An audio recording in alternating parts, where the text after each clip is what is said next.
Good morning mga idol. Ako po si Paul Pitso ng Hapan Sons Game Farm from Surigao City, Surigao del Norte, Caraga Region. Yan po ang location po natin mga idol. Kung gusto nyong mag-inquire sa akin, nandyan naman po yung number, diba, sa screen. Nandyan po yung profile pic po natin sa FB page po natin. Okay? So at least madali nyo po ako mahanap. Kung anong pangalan ko po sa YouTube, yun din po ang FB account po natin. Yun din po ang account po natin sa TikTok. Okay? So, disclaimer disclaimer, no animals were harmed of the making of this video mga idol. Okay? So ngayon, mag-update po tayo sa mga pullets. Baby pullets kagaya nito, yung hinahawakan ko. Ito po ay isang pure SBR. Grabe ang bilog ng katawan, no? Oh, bilog ng katawan. Ito po ay para na po kay Jikin Arisa. Okay? Ng OFW po siya. Okay? Sir, andito na po yung unang napili ko dahil ang gusto mo straight comb. So, kung gusto po kayong mag-avail dahil medyo sobra-sobra po itong pullets po natin, pwede po kayo makahabol. Yan. Okay? So, ngayon, mamaya ata, nag-uusap-usap na kami, hulihin namin sila, lalagay na namin dyan sa, tawag nito, hardening pen. Yan. Minsan maglo-loading tayo eh. Daming iniisip. Diba? Yun naman ang ano dyan eh. Basta dami kang iniisip, talagang maglo-loading tayo.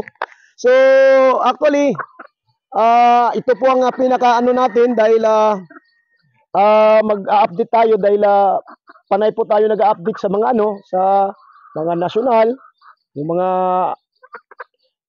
early bird na male. So ngayon mag-update na naman tayo sa pullet. Yan, ulit ang ganda. Hindi pala gwapo, ang ganda. So tara, mag-ano na po tayo.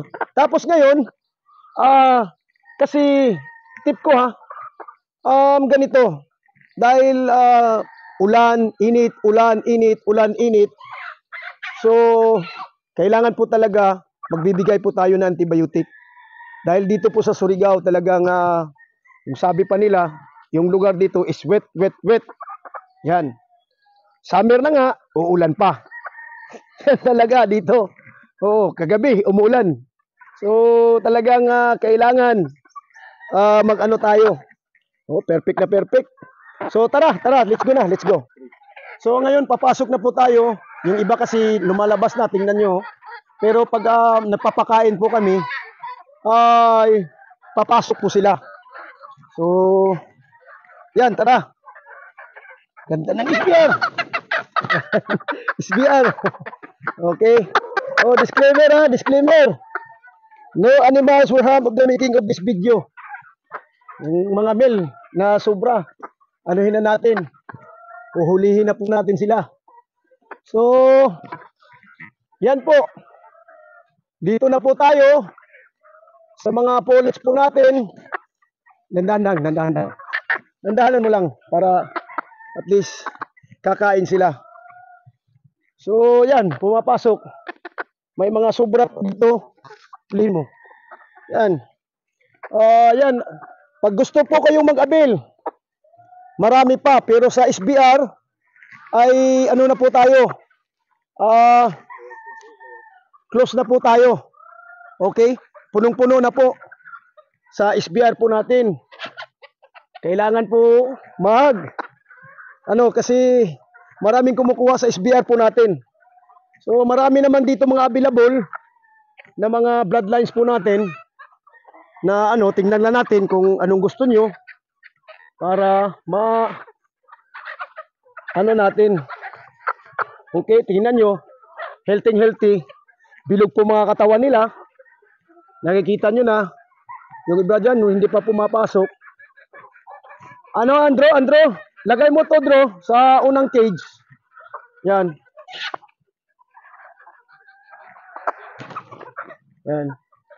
Lagay mo sa unang cage. Yan. Ganda oh. So, yan. Nag-uhuli na po kami. Dandahan uli, dandahan uli. Yan. Okay. So, yan po.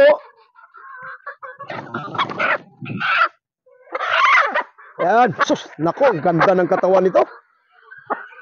Dito pa oh. Anong bloodline to? Uy, 226. 226 ba? 226 nga. Double. Ah, hindi pala.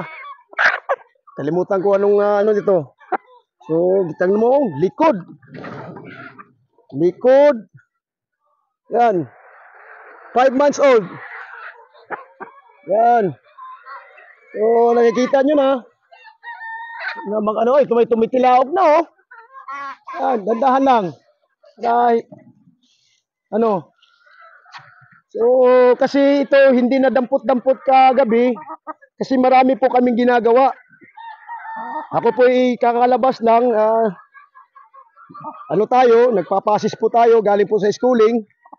So, marami kaming ginagawa, naglilinis-linis kami doon. So, kasi kailangan mag-disinfect pa. So, sa manukan talaga, keep on busy po kami. Pag lalong-lalo na maganda ng panahon. Nako, yan. Lubos-lubusan na natin pagtatrabaho.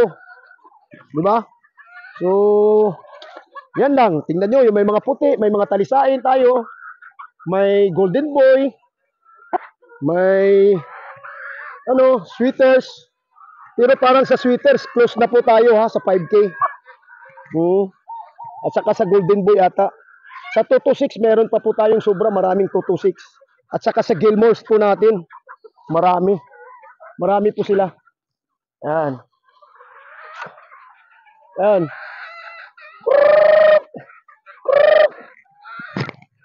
Ano, Andro? Ay, ano mo ito, Andro? Ilagay mo ito doon.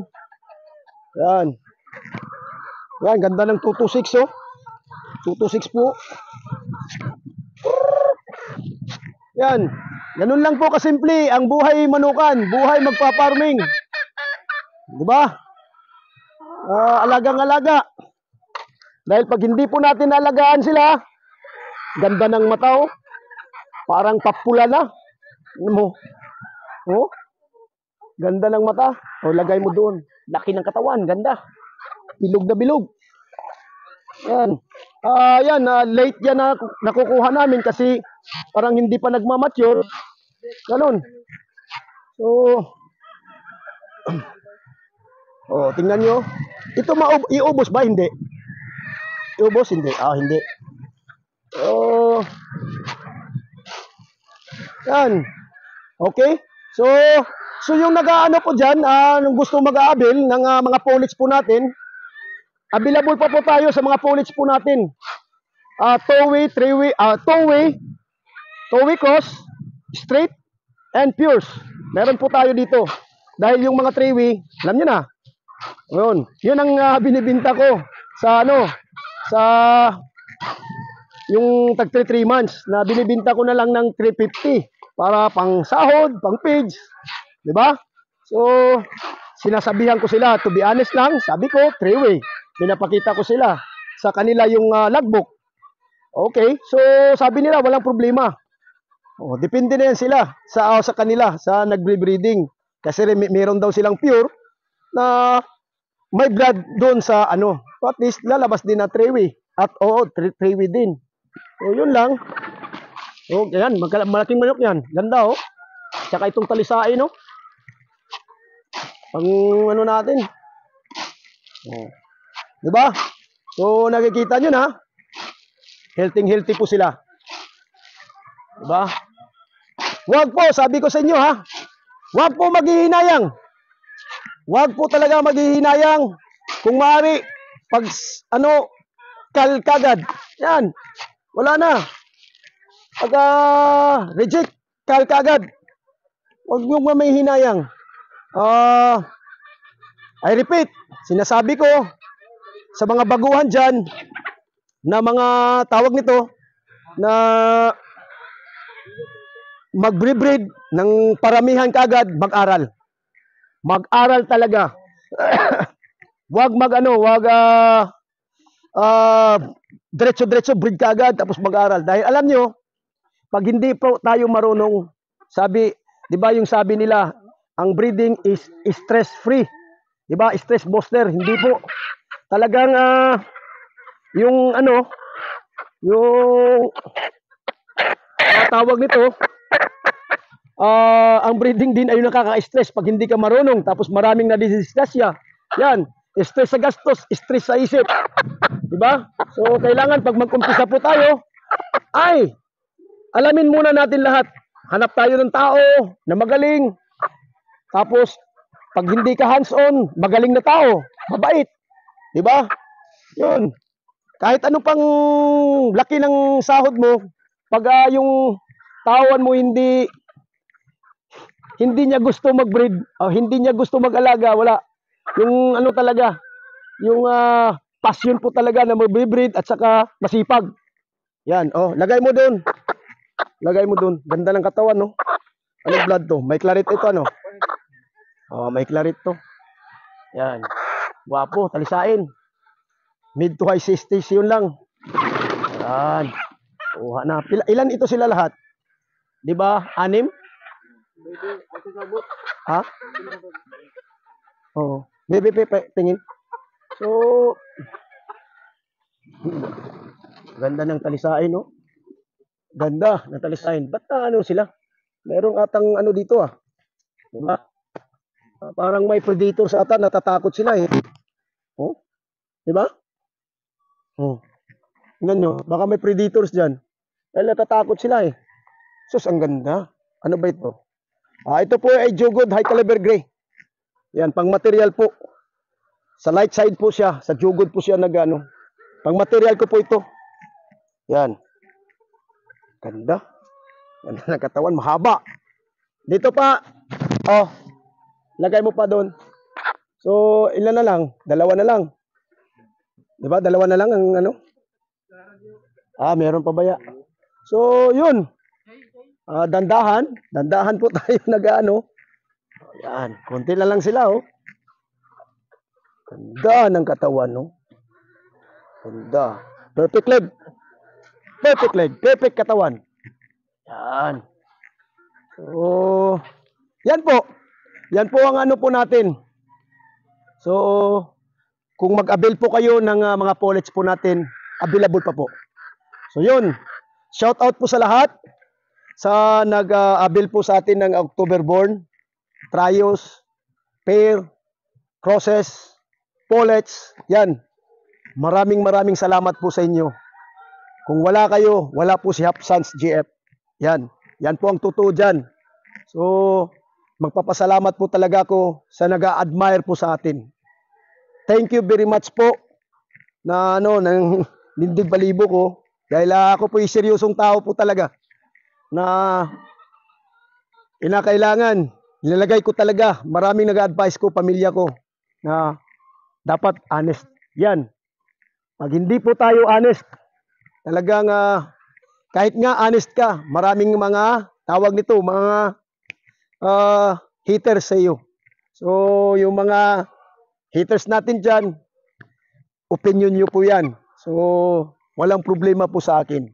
Basta ako po ay nagblablag, nagpapakatino, nagbibinta, nagninegosyo lang po tayo. Diba? So, yan. Nakikita nyo na. So, dandahan namin ito huliin mamayang gabi. At least, parang itong talisay na ito, wala na yan. Wala na yan. Ano na yan? Nakikita ko sa tindig ng katawan, parang wala. So, kailangan na yan na kawali. Di ba? Tama-tama. Masaya ka na naman mamaya. So, yun lang. Wag po maghihinayang. Dahil ako po'y pag nakikita ko na hindi ka dapat anuhin, talagang ikal na natin. Disclaimer. No animals were harmed of the making of this video. So, yun na lang. Kung gusto po kayong mag-avail, PM me sa number ko direct or mag-message po tayo sa FB page po natin. Yan, nandyan po ang profile po natin dyan. Okay? Para at least madali akong mahanap. Dahil meron akong account na wala na ako doon. Itong pinapakita ko, ito po yung account ko, yung palagi na nandyan sa screen, nandyan dito. So, yan po ang account po natin. Okay? So, yan na lang po. So, hanggang dito lang po tayo. Huwag nating kalimutan mag-ingat. Lalo-lalo na po, huwag nating kalimutan magdasal kay Papa Jesus. Lagay po natin sa isipan, sa puso po natin si Lord. God bless. Good morning.